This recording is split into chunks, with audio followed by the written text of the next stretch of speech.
16 मार्च 2022 को राजस्थान के अलवर जिले के तथारपुर इलाके में इंदिरा बस्ती के पास से गुजर रहे कुछ लोगों की नजर एक प्लास्टिक के बोरे पर पड़ी। बोरा संदिग्ध लग रहा था क्योंकि उसके अंदर से खून रिस रहा था। यह नजारा देखकर राहगीर घबरा गए। आमतौर पर यह इलाका सुनसान रहता था और बहुत कम लोग वहां से गुजरते थे, लेकिन उस दिन इत्तेफाक से कुछ राहगीर वहां मौजूद थे। मामले की गंभीरता को समझते हुए उनमें से किसी ने तथारपुर पुलिस स्टेशन को फोन कर सूचना दी कि इंदिरा बस्ती के पास पुलिया के नीचे एक संदिग्ध बोरा पड़ा है जिसमें से खून बह रहा है। राहगीर की बात सुनकर पुलिस तुरंत हरकत में आई। एक टीम मौके पर पहुंची और बोरे को पुलिया के नीचे से निकालकर ऊपर लाया गया। जैसे ही बोरा खोला गया, उसके अंदर का दृश्य देखकर पुलिस कर्मियों के होश उड़ गए और वहां मौजूद लोग डर के मारे पीछे हट गए। बोरे के अंदर एक लड़की की लाश थी। हालांकि शव खराब नहीं हुआ था और चेहरा पहचानने लायक था। इसके बाद पुलिस ने घटनास्थल के आसपास छानबीन शुरू की, यह सोचकर कि शायद मृतका का कोई आईडी प्रूफ या दस्तावेज मिल जाए।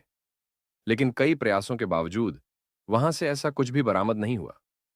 पुलिस ने लड़की के शव को तथारपुर सीएससी गवर्नमेंट हॉस्पिटल भेज दिया, लेकिन पोस्टमार्टम नहीं कराया क्योंकि पहले मृतका की पहचान करना जरूरी था। पुलिस का अंदाजा था कि लड़की की उम्र लगभग 28 से 30 साल के बीच रही होगी। इसके बाद पुलिस ने उस इलाके के आसपास के गांवों में जाकर लड़की की फोटो दिखाते हुए लोगों से पूछताछ की, लेकिन हर बार निराशा ही हाथ लगी।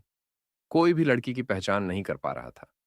17 मार्च को पुलिस ने स्थानीय अखबारों में उस लड़की की तस्वीर और खबर छपवाई, लेकिन इसके बावजूद कोई रिश्तेदार या परिचित सामने नहीं आया। इस बीच महिला का शव हॉस्पिटल में रखा हुआ था और नियमों के अनुसार 48 घंटे के भीतर पोस्टमार्टम कराना अनिवार्य था।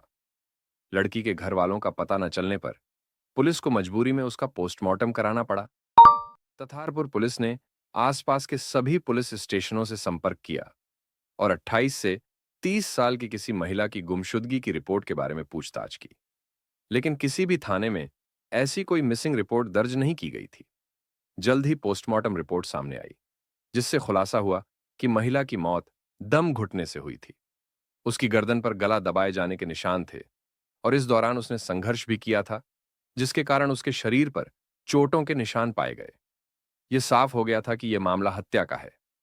पुलिस ने अपनी जांच तेज कर दी, लेकिन आसपास के इलाके में कोई भी उस लड़की को पहचान नहीं सका। ऐसे में पुलिस को शक होने लगा कि कहीं लड़की को किसी दूसरी जगह मारकर उसका शव यहां फेंका तो नहीं गया। पुलिस ने सोचा कि अगर हत्यारे कहीं बाहर से आए थे, तो संभव है कि वे किसी होटल, लॉज, ढाबे या रेस्टोरेंट में रुके या खाया हो। पुलिस ने इन सभी जगहों पर पूछताछ शुरू की, लेकिन हर जगह से उन्हें निराशा ही हाथ लगी। इसके बाद पुलिस ने एक नई संभावना पर विचार किया। अगर हत्यारे किसी दूसरे शहर से आए थे, तो वे निश्चित रूप से किसी कार का इस्तेमाल कर सकते थे। अब पुलिस ने लड़की के बारे में पता लगाने के साथ साथ यह भी जांच शुरू कर दी कि क्या किसी ने इलाके में कोई संदिग्ध कार देखी थी। जांच के दौरान पुलिस एक होटल पहुंची, जहां के गार्ड ने अहम जानकारी दी। गार्ड ने बताया कि 14 मार्च की शाम एक सफेद रंग की गाड़ी इस सड़क पर बार बार घूम रही थी। गाड़ी संदिग्ध इसलिए लगी क्योंकि उसने कुछ ही मिनटों में 3-4 बार होटल के सामने से चक्कर लगाया था, जिससे गार्ड की नजर उस पर गई। जब पुलिस ने गाड़ी का नंबर पूछा, तो गार्ड ने बताया कि उसे पूरा नंबर याद नहीं है, लेकिन इतना जरूर है कि गाड़ी का नंबर डीएल से शुरू हो रहा था, यानी यह गाड़ी दिल्ली की थी। गार्ड को बस इतना याद था कि गाड़ी सफेद रंग की थी, लेकिन कंपनी या अन्य जानकारी का उसे अंदाजा नहीं था। पुलिस ने इसे ही अहम सुराग मानते हुए अपनी जांच तेज कर दी। उन्होंने होटल के सीसीटीवी फुटेज चेक किए, लेकिन कैमरे की दूरी ज्यादा होने के कारण गाड़ी का नंबर साफ दिखाई नहीं दिया। चूंकि वह गाड़ी राजस्थान में किसी दूसरे राज्य से आई थी, पुलिस ने यह मान लिया कि वह गाड़ी किसी टोल प्लाजा से होकर जरूर गुजरी होगी। अब पुलिस ने टोल प्लाजा के सीसीटीवी फुटेज खंगालने शुरू किए, लेकिन यहां एक नई समस्या खड़ी हो गई। दिल्ली नंबर की सफेद गाड़ियां बड़ी संख्या में आती जाती दिख रही थीं। इन गाड़ियों में से सही गाड़ी पहचानना चुनौतीपूर्ण था। इसके बाद पुलिस ने टोल प्लाजा से लेकर होटल तक के रास्ते पर गुजरने वाली सभी डीएल नंबर की गाड़ियों की एक सूची तैयार की। इस सूची के आधार पर पुलिस ने उन सभी गाड़ियों के मालिकों और उनके पते की जानकारी जुटाई। चूंकि गाड़ियां दिल्ली के अलग अलग इलाकों की थीं, राजस्थान पुलिस ने दिल्ली पुलिस मुख्यालय से संपर्क किया। उन्होंने पूरी घटना के बारे में बताया और कहा कि एक महिला का शव मिला है और उन्हें उस संदिग्ध गाड़ी का पता लगाने में मदद चाहिए जो दिल्ली नंबर की है। राजस्थान पुलिस ने दिल्ली पुलिस को सूचित किया कि उनके पास संदिग्ध गाड़ियों के मालिकों के नाम और पते हैं। उन्होंने आग्रह किया कि इन मालिकों से पूछताछ की जाए कि वे भिवाड़ी में क्यों और किस मकसद से गए थे। साथ ही राजस्थान पुलिस ने यह भी पूछा कि 14 मार्च के आसपास दिल्ली के किसी पुलिस स्टेशन में किसी लड़की की गुमशुदगी की रिपोर्ट दर्ज हुई है या नहीं। अब इस चेक किया तो पता चला कि कड़कड़डूमा इलाके से एक लड़की लापता है। उसके परिवार ने 14 मार्च की रात आनंद विहार पुलिस स्टेशन में मिसिंग रिपोर्ट दर्ज कराई थी। इसके बाद दिल्ली में लापता लड़की और राजस्थान में मिले शव की तस्वीरों की तुलना की गई और यह पुष्टि हो गई कि दोनों एक ही हैं। पुलिस की नजर संदिग्ध गाड़ियों की सूची पर भी गई, जिसमें एक गाड़ी कड़कड़डूमा इलाके में रजिस्टर्ड थी। यह गाड़ी सुनैना गुप्ता नाम की महिला के नाम पर थी। यह सुराग पुलिस के लिए बहुत महत्वपूर्ण था। बिना देरी किए राजस्थान पुलिस की एक टीम दिल्ली पहुंची और आनंद विहार पुलिस स्टेशन के अधिकारियों से बातचीत की। मिसिंग रिपोर्ट के अनुसार लापता लड़की का नाम प्रियंका खत्री था, जिसकी उम्र 28 साल थी और वह ट्यूशन टीचर थी। प्रियंका ने 14 मार्च को अपने घर वालों से कहा था कि वह एटीएम से पैसे निकालने जा रही है। उसने अपनी मां रेखा बहल को बताया कि वह शाम 4 से 4:30 तक लौट आएगी। जब प्रियंका 4 बजे तक नहीं लौटी तो उसकी मां को चिंता हुई। उन्होंने उसे फोन किया, लेकिन प्रियंका का फोन स्विच ऑफ था। शाम 7:30 तक भी प्रियंका का कोई अता पता नहीं था। तब रेखा ने अपने पति पंकज को इसकी जानकारी दी। इसके बाद पंकज और उनके रिश्तेदारों ने प्रियंका की खोज शुरू की, लेकिन कोई सफलता नहीं मिली। आखिरकार देर रात प्रियंका के घर वालों ने नजदीकी पुलिस स्टेशन में जाकर मिसिंग कंप्लेंट दर्ज कराई। अब राजस्थान पुलिस दिल्ली पुलिस की मदद से प्रियंका के घर पहुंची। पूछताछ के दौरान पता चला कि प्रियंका बच्चों को उनके घर जाकर ट्यूशन पढ़ाती थी। उसने प्रियंका के पिता पंकज बहल से उन घरों की सूची मांगी जहां प्रियंका ट्यूशन पढ़ाने जाती थी। पंकज ने सभी पतों की सूची पुलिस को सौंप दी, लेकिन जब पुलिस ने परिवार को बताया कि प्रियंका का शव राजस्थान के तथारपुर क्षेत्र से बरामद हुआ है, तो यह खबर सुनते ही उनके घर में मातम छा गया। प्रियंका की मां रेखा और पिता पंकज बहल का रो रो कर बुरा हाल था। वे उस दिन को याद करके बिलख रहे थे जब प्रियंका घर से निकली थी और फिर कभी वापस नहीं लौटी। प्रियंका का शव उसके परिवार को सौंप दिया गया। इसके बाद राजस्थान पुलिस ने दिल्ली पुलिस की मदद से उन सभी घरों में पूछताछ शुरू की जहां प्रियंका ट्यूशन पढ़ाने जाती थी। इसी जांच के दौरान पुलिस एक ऐसे घर पहुंची जहां केवल एक महिला मौजूद थी। उसके पति काम पर और बच्चे स्कूल गए हुए थे। पुलिस ने महिला से उसका नाम पूछा। उसने बताया कि उसका नाम सुनैना गुप्ता है। यह नाम सुनते ही पुलिस चौकन्नी हो गई, क्योंकि यही वह नाम था जिसकी कार राजस्थान के तथारपुर इलाके में संदिग्ध पाई गई थी। गाड़ी का रजिस्ट्रेशन पता भी इसी घर का था। पुलिस को समझ आ गया कि सुनैना का प्रियंका के कत्ल से कोई ना कोई संबंध जरूर है। पुलिस ने सुनैना से आराम से बातचीत शुरू की और प्रियंका के बारे में पूछा। सुनैना ने बताया कि प्रियंका पिछले 7 सालों से उनके बच्चों को ट्यूशन पढ़ा रही थी, लेकिन 14 मार्च के बाद उसने आना बंद कर दिया। जब हमने प्रियंका के परिवार से संपर्क किया तो पता चला कि वह अचानक लापता हो गई है। पुलिस ने फिर सुनैना से पूछा कि उसके पति कहाँ हैं और उन्हें घर बुलाने को कहा। सुनैना ने अपने पति कपिल गुप्ता को फोन किया। कपिल घर आया और पुलिस से वही बातें बताने लगा जो सुनैना ने बताई थी। लेकिन जब पुलिस ने सवाल किया कि 14 मार्च को उनकी कार राजस्थान में क्या कर रही थी और सीसीटीवी फुटेज की तस्वीरें दिखाई, तो सुनैना घबरा गई। उसने कहा कि वह उस दिन गाड़ी में नहीं थी और पूरे समय घर पर थी। इसके बाद पुलिस ने कपिल से गाड़ी के बारे में पूछताछ की। कपिल के जवाब लड़खड़ाने लगे, जिससे पुलिस को यकीन हो गया कि दाल में कुछ काला है। पुलिस ने दोनों पर दबाव बढ़ाया और थोड़ी सख्ती से पूछताछ की। आखिरकार सुनैना और कपिल टूट गए। पुलिस ने उनसे पूछा कि उन्होंने प्रियंका का कत्ल क्यों किया। आखिर एक ट्यूशन टीचर से उनकी ऐसी क्या दुश्मनी थी जिसने उन्हें इतना बड़ा कदम उठाने पर मजबूर कर दिया।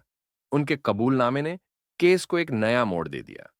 दिल्ली के कड़कड़डूमा इलाके में रहने वाला 39 वर्षीय कपिल गुप्ता, जो कपड़ों के बिजनेस में था, अपनी पत्नी सुनैना और 2 बच्चों के साथ एक खुशहाल जिंदगी जी रहा था। उनकी जिंदगी में तूफान तब आया जब 20 वर्षीय प्रियंका खत्री, जो कपिल के घर के पास रहती थी, उनके बच्चों को ट्यूशन पढ़ाने लगी। प्रियंका और कपिल के बीच बातचीत शुरू हुई और धीरे धीरे यह बातचीत एक गहरे रिश्ते में बदल गई। सुनैना अक्सर घर से बाहर रहती थी, जिससे कपिल और प्रियंका का संबंध मजबूत होता गया। प्रियंका को कपिल से उम्र, शादीशुदा होने और बच्चों के बावजूद प्यार हो गया। कपिल ने पुलिस को बताया कि प्रियंका को अपने बेटे को राखी बांधने के लिए कहा जाता था, ताकि सुनैना को किसी तरह का शक न हो। प्रियंका की उम्र बढ़ने के साथ उसके घर वाले उसकी शादी करना चाहते थे, लेकिन वह बार बार अपने करियर का बहाना बनाकर शादी से बच जाती थी। यहां तक कि उसने अपने पिता द्वारा जबरन कराई गई 2 सगाइयों को भी तोड़वा दिया। सगाई टूटने का कारण यह था कि प्रियंका सगाई से पहले लड़कों से कपिल की बात करवा देती थी, और जब उन्हें प्रियंका और कपिल के अफेयर के बारे में पता चलता, तो वे रिश्ता तोड़ देते थे। प्रियंका के प्यार और शादी की जिद इस कदर बढ़ चुकी थी कि उसने एक बार अपने घर वालों पर दबाव बनाने के लिए जहर तक खा लिया था। इन 7 सालों में कपिल ने प्रियंका पर करीब 10 लाख रुपए खर्च किए। प्रियंका महंगी दवाइयों और इंजेक्शन से खुद को खूबसूरत बनाए रखना चाहती थी, और यह सारा खर्च कपिल ही उठाता था। समस्या तब और बढ़ी जब प्रियंका ने कपिल पर शादी का दबाव डालना शुरू कर दिया। वह जानती थी कि कपिल शादीशुदा है और उससे शादी नहीं कर सकता, लेकिन प्रियंका को यकीन हो गया था कि सुनैना के रहते हुए कपिल कभी उससे शादी नहीं करेगा। एक दिन प्रियंका ने कपिल से कहा, जब तक तुम्हारी पत्नी जिंदा है, तुम मुझसे शादी नहीं करोगे, लेकिन अगर हम दोनों मिलकर सुनैना को रास्ते से हटा दें, तो फिर हम आराम से शादी कर सकते हैं। इस साजिश ने एक गहरी और खतरनाक मोड़ ले लिया, जिसने कपिल और प्रियंका के रिश्ते को प्यार से अपराध की तरफ धकेल दिया। प्रियंका की धमकी ने कपिल को पूरी तरह से हिला दिया। प्रियंका ने साफ तौर पर कहा, अगर तुम मुझसे शादी नहीं करते, तो मैं हमारे रिश्ते के बारे में सबको बता दूंगी। कपिल ने बहुत समझाने की कोशिश की, लेकिन प्रियंका नहीं मानी। इस बहस का परिणाम इतना खतरनाक हो गया कि प्रियंका ने कपिल को 50 लाख रुपए देने की शर्त रख दी। प्रियंका ने कहा कि अगर कपिल 50 लाख रुपए नहीं देता, तो वह सबको उनके रिश्ते के बारे में बता देगी। कपिल ने प्रियंका को 50 लाख रुपए देने की बात कबूल की, लेकिन उसके सामने अब 2 रास्ते थे। या तो वह अपनी प्रेमिका को 50 लाख रुपए दे देता, या फिर अपनी पत्नी को मारकर प्रियंका से शादी कर लेता। लेकिन कपिल ने एक तीसरा रास्ता अपनाया। उसने अपनी पत्नी सुनैना को सब कुछ बता दिया और उससे माफी मांगी। सुनैना ने कपिल को माफ कर दिया और उसके सामने एक नया, अगर तुम प्रियंका को 50 लाख रुपए भी दे देते हो, तो वह तुम्हें फिर से ब्लैकमेल करने लगेगी। इसलिए सबसे अच्छा रास्ता यही है कि तुम प्रियंका को हमेशा के लिए रास्ते से हटा दो। कपिल को अपनी पत्नी का यह विचार बहुत अच्छा लगा। अब प्रियंका को खत्म करने का प्लान तैयार हो गया। कपिल और सुनैना ने मिलकर प्रियंका को मारने का मन बना लिया। कपिल ने इस खतरनाक साजिश में अपने 2 नौकरों, राजकिशोर और सचिन, को भी शामिल किया। 14 मार्च 2022 को कपिल ने दोनों नौकरों को शराब पिलानी शुरू कर दी, ताकि वे कत्ल करने से डरकर पीछे न हट जाएं। यह सब कपिल के लिए एक नया कदम था, क्योंकि वह जानता था कि राजकिशोर और सचिन ने इससे पहले कभी कोई हत्या नहीं की थी। अब कपिल और उसकी पत्नी सुनैना के सामने एक खतरनाक खेल था, जिसमें प्रियंका की जान खतरे में थी। कपिल और उसके 2 नौकरों ने प्रियंका को एक खौफनाक साजिश के तहत फंसाया। दोपहर के समय कपिल ने प्रियंका को फोन कर बुलाया और कहा कि उसे कुछ जरूरी काम है। प्रियंका ने अपनी मां से झूठ बोला कि वह एटीएम से पैसे निकालने जा रही है, लेकिन असल में वह सीधे कपिल के पास चली गई। कपिल ने प्रियंका को गाड़ी में बैठने के लिए कहा और प्रियंका गाड़ी के ड्राइवर के पास वाली सीट पर बैठ गई। गाड़ी में बैठते ही वह चल पड़ी और कपिल ने प्रियंका से कहा कि वे लोग घूमने जा रहे हैं। कपिल ने जानबूझकर गाड़ी की गति धीमी रखी, ताकि वह राजस्थान पहुंचने से पहले शाम हो जाए। जैसे ही कपिल को लगा कि अब रोड पर आवाजाही कम हो गई है, उसने गाड़ी में भजन लगा दिए और वॉल्यूम तेज कर दिया, ताकि प्रियंका के चीखने चिल्लाने की आवाज बाहर न जाए। फिर जैसे ही कपिल ने इशारा किया, दोनों नौकरों ने प्रियंका पर हमला कर दिया। प्रियंका ने विरोध किया, चीखा, लेकिन दोनों नौकरों ने उसे बुरी तरह दबोच लिया। प्रियंका का गला दबाया गया और जल्द ही उसकी जान चली गई। अब कपिल और उसके नौकरों ने प्रियंका के शव को प्लास्टिक के बोरे में पैक किया और एक सुनसान जगह की तलाश शुरू कर दी। वे एक पुलिया के पास पहुंचे जो बिल्कुल खाली और सुनसान थी। वहां उन्होंने प्रियंका के शव को बोरे में डालकर पुलिया के नीचे फेंक दिया। फिर भूखे और थके हुए वे एक रेस्टोरेंट में गए और खाना खाया। इसके बाद उन्होंने गाड़ी से वहीं रोड पर कई चक्कर लगाए ताकि यह लगे कि वे घूमने के लिए निकले थे। लेकिन उनका यह कदम उनके खिलाफ गया। एक होटल के गार्ड ने उनकी गाड़ी को संदिग्ध माना क्योंकि उन्होंने उसी रास्ते पर कई बार चक्कर लगाए थे। इस छोटी सी बात ने पुलिस को महत्वपूर्ण सुराग दिया जो आगे जाकर प्रियंका के कत्ल की सच्चाई तक पहुंचाने में मददगार साबित हुई। इस हत्या की साजिश ने पुलिस को अहम सुराग उस होटल के गार्ड से मिला जिसने गाड़ी को संदिग्ध देखा था। अगर यह गार्ड गाड़ी पर नजर नहीं रखता तो पुलिस को इस मामले को सुलझाने में और अधिक समय लग सकता था। यह सुराग ही था जिसने पुलिस को सही दिशा में मार्गदर्शन किया और मामले को सुलझाने में मदद की। पुलिस ने सुनैना गुप्ता, कपिल गुप्ता, राज किशोर और सचिन को गिरफ्तार कर लिया। सुनैना और कपिल के बयान और सबूतों के आधार पर पुलिस ने चार्जशीट तैयार की और उन्हें अदालत में पेश किया। अब वे सभी जेल में हैं और कानून के अनुसार उनके खिलाफ कार्रवाई चल रही है। सुनैना और कपिल के दोनों बच्चे अब अपने दादा दादी के पास रह रहे हैं क्योंकि उनके माता पिता की जिंदगी अब जेल में ही गुजरेगी। इस घटना का उद्देश्य सिर्फ एक संदेश देना है कि किसी भी रिश्ते में धोखा और छल से बचना चाहिए और यह भी कि ऐसे अपराधों के खिलाफ हमें जागरूक रहना चाहिए। यह कहानी हमें बताती है कि गलत फैसले और जिद के चलते कैसे एक परिवार का जीवन बर्बाद हो सकता है। आपकी इस बारे में क्या राय है? कृपया कमेंट बॉक्स में बताएं।